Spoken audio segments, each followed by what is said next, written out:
One अभी तक हम लोगों ने क्या कंप्लीट किया था। हम लोगों ने यहाँ पर बैगा जनजाति को स्टेप बाय स्टेप 2-3 वीडियोस में पढ़ने का ट्राई किया है। अब हम लोग यहाँ पे ये प्रैक्टिस करके ये देखना चाहते हैं कुछ 4-5 क्वेश्चंस में जो हमने पढ़ा है उनसे क्वेश्चंस बनते हैं या नहीं, और अगर हमने पढ़ा है तो हम उन क्वेश्चंस को कर पाएंगे या नहीं, और जो चीजें हमने टॉपिक में छोड़ी हैं और अगर कोई उसी टॉपिक से रिलेटेड कोई नई चीज अगर हम कहीं और पढ़ते हैं तो हमें उसको अपने नोट्स में या जिस कॉपी पे या जिस बुक से हम पढ़ रहे हैं उसमें मेंशन कैसे करना है, ये चीज अपन यहाँ सीखते हैं। ठीक है, तो अपन लोगों ने अभी तक क्या पढ़ा था? बैगा जनजाति का सामान्य परिचय, बैगा जनजाति क्या होती है, इनकी उपजातियां, इनकी संस्कृति, इनकी आर्थिक व्यवस्था, सामाजिक व्यवस्था, ये सारी चीजें अपन ने पढ़ी है। अब अपन लोग यहाँ पर क्या देख रहे हैं? एमसीक्यूज। तो पहला क्वेश्चन क्या है, आप लोग ट्राई करना, मैं आपको कुछ सेकंड का टाइम दूंगी।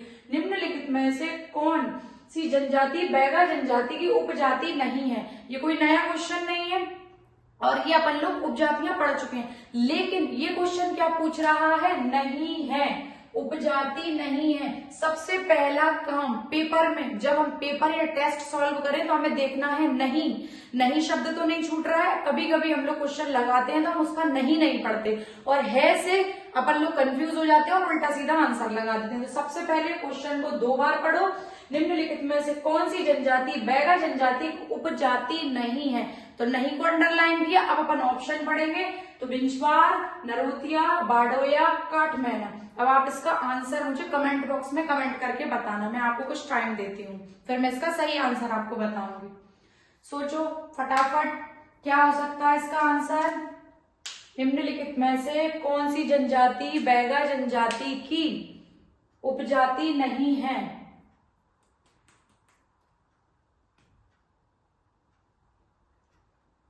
देखो अब मैं बताती हूँ इसका आंसर। अपन लोगों से क्या पूछा गया है? नहीं है, तो पहले अपन को पता होना चाहिए ना कौन कौन सी है।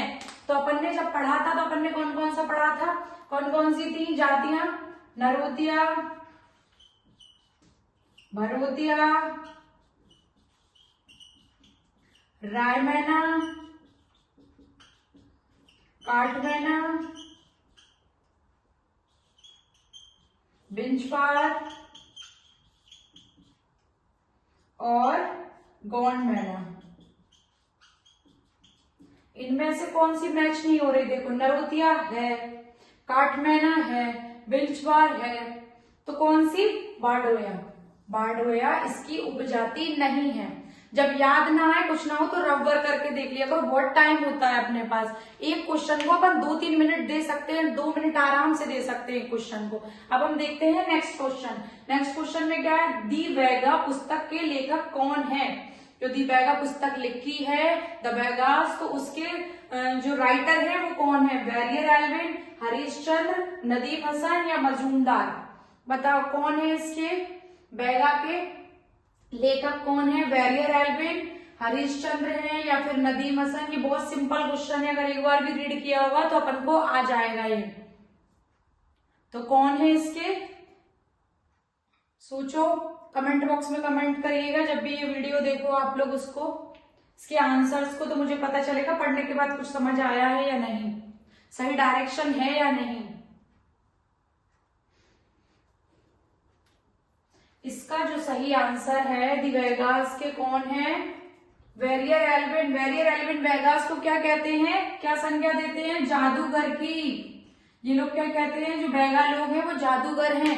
क्यों? क्योंकि ये लोग वैद्य वाले काम करते हैं, लोगों की पीड़ा दुख दर्द को दूर करने के लिए जड़ी बूटियां देते हैं। किसी के बच्चे नहीं हो रहे हैं उसके लिए, हड्डियों में फीवर बैठ चुका है, सब चीजें, बोन बहुत पेन कर रही है, तमाम चीजों की जो वैद्य वाली जो दवाइयां देते हैं वो उससे इंसानों को रिलीफ मिलता है। तो इसलिए किसने क्या बोला है? इन्होंने बैरियर एल्विन ने जादूगर बोला है, और इनकी जो पुस्तक का नेम है वो बैरियर एल्विन ने, जो पुस्तक का दी बैगा है बैरियर एल्विन ने लिखी है वो पुस्तक। नेक्स्ट क्वेश्चन, बैगा के अनुसार सृष्टि के निर्माता कौन है? बैगा के जो भगवान हैं उनके अनुसार इनकी जो सृष्टि जो बनाई है ना, वो किसने बनाई है? ठाकुर देव, अग्निदेव, इंद्रदेव या सोमदेव? किसने पूरी पृथ्वी बनाई है, सृष्टि बनाई है बैगा के अनुसार? ठाकुर देव ने, अग्निदेव ने, इंद्रदेव ने या सोमदेव ने?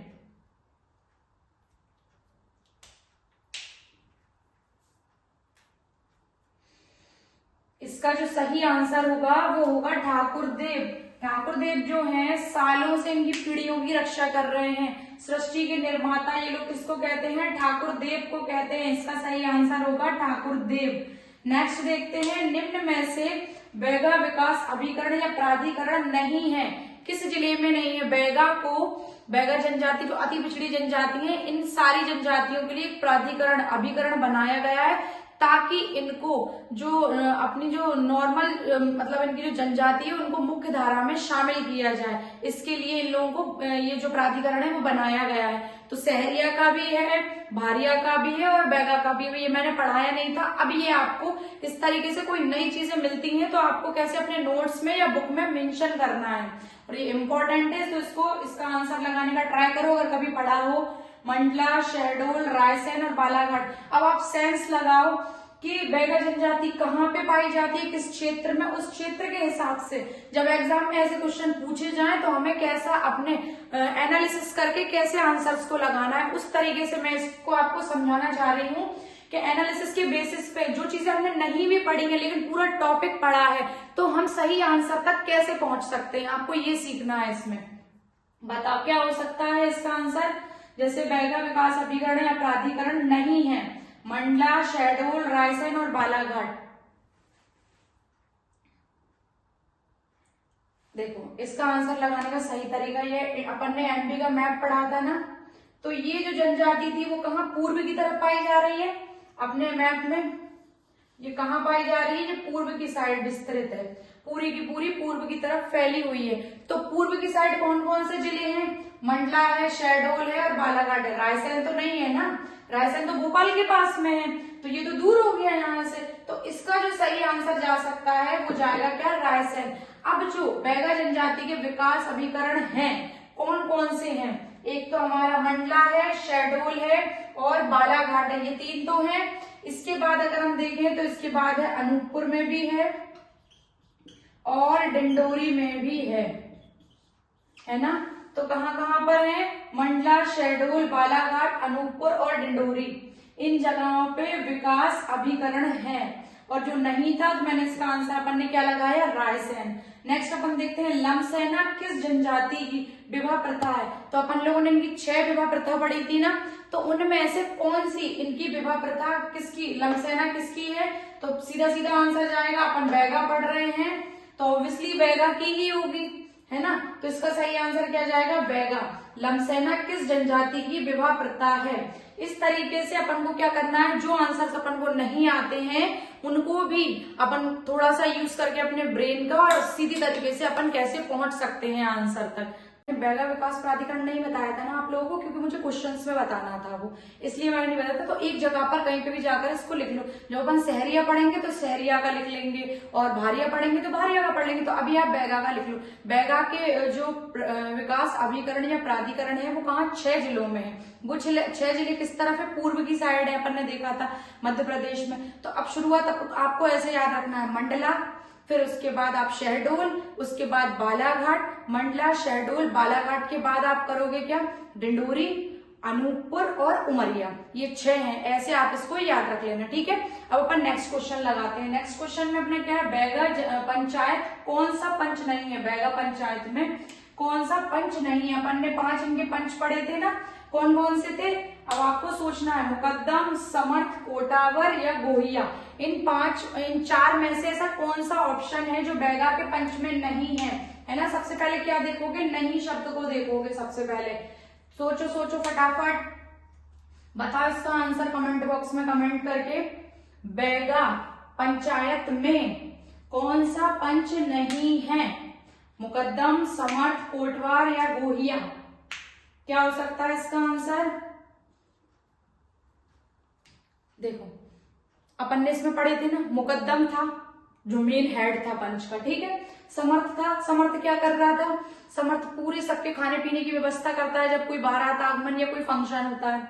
कोटावर होता है, लिखा पढ़ी का काम करता है। मैंने बताया कोट पहन के जाता है समर्थ और दीवार पर टांग देता है, ऐसा इसकी ट्रिक बताई थी। जिसने नहीं पढ़ा है वो वीडियो में जाके देख ले, पुरानी वाली। और गोहिया नहीं है इसमें, क्या नहीं है? गोहिया नहीं है। कुछ इसका जो अलग से ऑप्शन दिखाई दे रहा है, गोहिया इसका आंसर नहीं जाएगा, ठीक है। बैगा पंचायत में कौन सा पंच नहीं है? तो गोहिया नहीं है। नेक्स्ट अपन क्वेश्चन देखते हैं कौन सा, संसार की सबसे अधिक गुदना प्रिय जनजाति कौन सी है।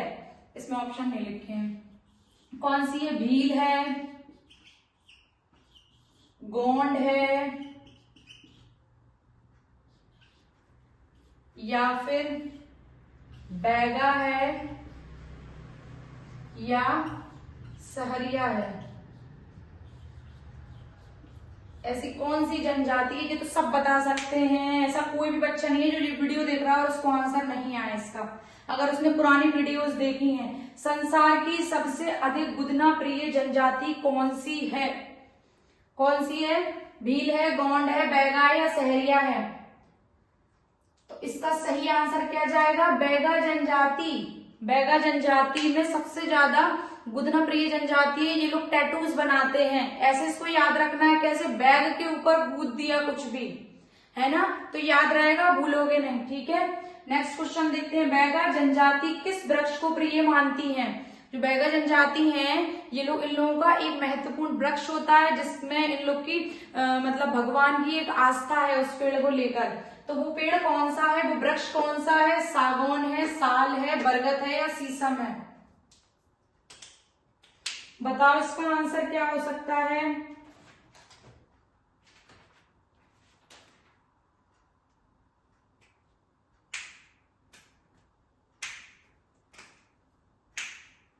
देखो इसका आंसर जाएगा साल। साल वृक्ष पर इनके कौन से भगवान, बूढ़ा देव निवास करते हैं। तो इनमें ऐसा माना जाता है और ऐसा कहा जाता है कि ये लोग साल के वृक्ष की पत्ती को अपने हाथ के ऊपर रखकर कभी भी झूठी कसम नहीं खाते हैं। तो इनका इंपॉर्टेंट वृक्ष हो गया ये, क्योंकि इनकी आस्था जुड़ी हुई है, इनका मानना है कि इनके भगवान उस वृक्ष के ऊपर रहते हैं। तो इसका सही आंसर क्या जाएगा, साल। अब नेक्स्ट देखते हैं, मुझे नहीं लगता किसी को कोई प्रॉब्लम आ रही होगी, ये सब हम पढ़ चुके हैं, ये बहुत इजी है। मैं सिर्फ इसलिए करा रही हूँ ये क्वेश्चन आपको कि आपको समझ आए कि जो हमने पढ़ा है वो डायरेक्शन सही थी, ठीक है।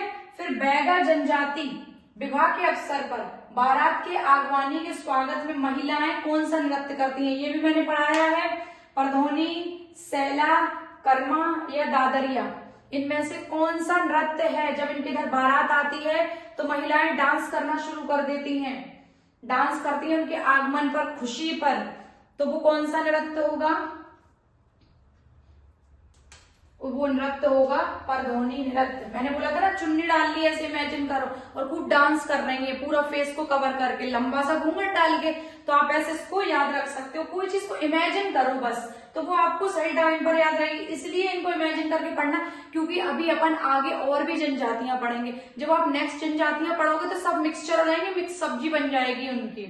इसलिए अभी इसे क्रिस्टल क्लियर करते हुए चलो, ठीक है। अब अपन देखेंगे दादरिया नृत्य किसका नृत्य है। दादरिया जो नृत्य है, एक नृत्य से भी, मैंने नृत्य भी पढ़ाए हैं, तो नृत्य से कैसे क्वेश्चन बन सकते हैं ये बता रही हूं मैं यहाँ पर। ये कोई एमसीक्यूज में बहुत अच्छी प्रैक्टिस नहीं करा रही हूँ उनकी, बस मैं ये डायरेक्शन बता रही हूँ। जब अपन आगे पूरी वो पढ़ लेंगे, जनजातियां सब्जेक्ट खत्म कर लेंगे, फिर तो अपन वो ऑप्शनल, ये क्वेश्चन ही क्वेश्चन लगाने हैं, ऑब्जेक्टिव ही ऑब्जेक्टिव लगाने हैं, ठीक है।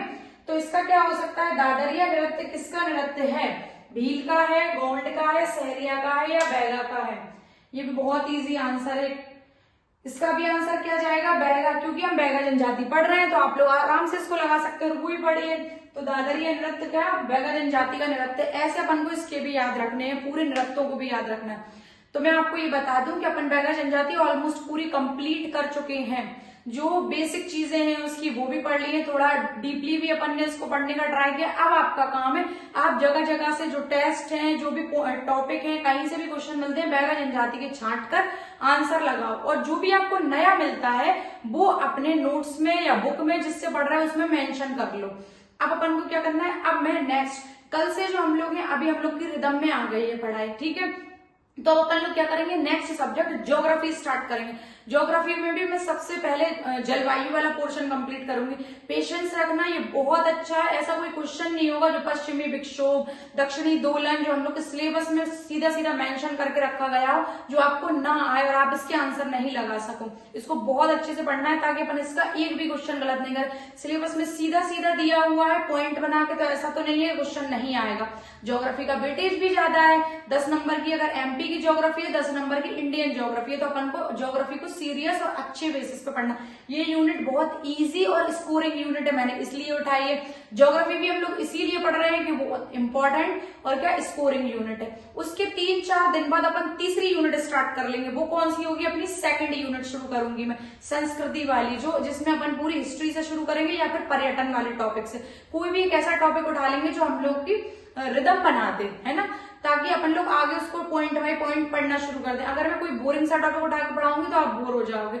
इसलिए अपन क्या करेंगे, ऐसी चीजें जहां से क्वेश्चन आने ही आने हैं तो पहले अपन वहां से शुरू कर लें, क्योंकि हिस्ट्री उसकी अपन को पढ़नी ही है। हिस्ट्री से बहुत ज्यादा क्वेश्चन आए थे पिछली बार भी, अगर आप देखो, क्योंकि नया पोर्शन जुड़ा था इंडियन हिस्ट्री वाला, तो वहां से बहुत ज्यादा क्वेश्चन पूछे गए थे। तो अपन लोग क्या करने वाले हैं, अपन हिस्ट्री उठाएंगे, वो भी कौन सी? पहले अपन उठाएंगे एमपी की हिस्ट्री, ठीक है। तो अब आपका काम क्या है, आप भील जनजाति, अब अपन जो शुरू करने वाले हैं कल से सहरिया जनजाति पढ़ेंगे, ठीक है। आप सब हेल्दी रहो, पॉजिटिव रहो और पढ़ाई बहुत अच्छे से करो।